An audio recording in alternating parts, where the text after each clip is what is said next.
បាទសួស្តីបងប្អូនទាំងអស់គ្នាដោយដែលបងប្អូនបានឃើញនេះសតែជាសត្វកឌៀនៅតាមគេអាឋានរបស់អតិថិជនបាទដោយក្រុមការងាររបស់យើងបានធ្វើការដាក់ចំណីចម្លងដើម្បីកម្ចាត់ប្រភពកឌៀចេញពីបរិវេណផ្ទះរបស់គាត់តែម្ដងបាទកឌៀវាមានប្រភពរបស់វាមានការកកើតរបស់វាអញ្ចឹងយើងអត់អាចគ្រាន់តែធ្វើការបាញ់ថ្នាំដូចក្នុងវីដេអូនេះបានទេបាញ់ពីមុខចេញពីក្រោយអញ្ចឹងវានៅតែបន្តកកើតស៊ីគ្រឿង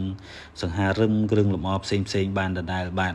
អញ្ចឹងក្រុមហ៊ុនខ្ញុំក៏មានបច្ចេកទេសក្នុងការដាក់ថ្នាំកម្ចាត់កឌៀនិងធ្វើការការពារកឌៀដែលយើងធ្វើការស្វែងចោះបញ្ចូលទឹកថ្នាំទៅបាតផ្ទះឲ្យសពតែម្ដងនៅជុំវិញបរិវេណក្នុងផ្ទះរបស់បងប្អូនដើម្បីកម្ចាត់ប្រភពកឌៀជាមុនបន្ទាប់មកយើងធ្វើការកម្ចាត់កឌៀនៅតាមទីតាំងកន្លែងដែលកឌៀស៊ីដូចជាទូចក្រានបាយទូតាំងស៊ុំទ្វារនិងគ្រឿងលម្អផ្សេងផងដែរហើយយើងមានអ្នកជំនាញបច្ចេកទេសក្នុងការចោះស្វែងមិនឲ្យមានបែកខូចការ៉ូរបស់បងប្អូនទេបងប្អូនអាចមើលក្នុងវីដេអូគឺបិទស្អាតទៅវិញតែម្ដងបាទហើយសម្រាប់បងប្អូនដែលធ្វើការសាងសង់ផ្ទះថ្មីបងប្អូនអាចធ្វើការរៀបចំប្រព័ន្ធការពារកឌៀទុកមុនដែលយើងធ្វើការបាញ់ថ្នាំនិងរៀបចំប្រព័ន្ធទយោបន្ថែមទុកសម្រាប់បាញ់ថ្នាំទៅថ្ងៃក្រោយ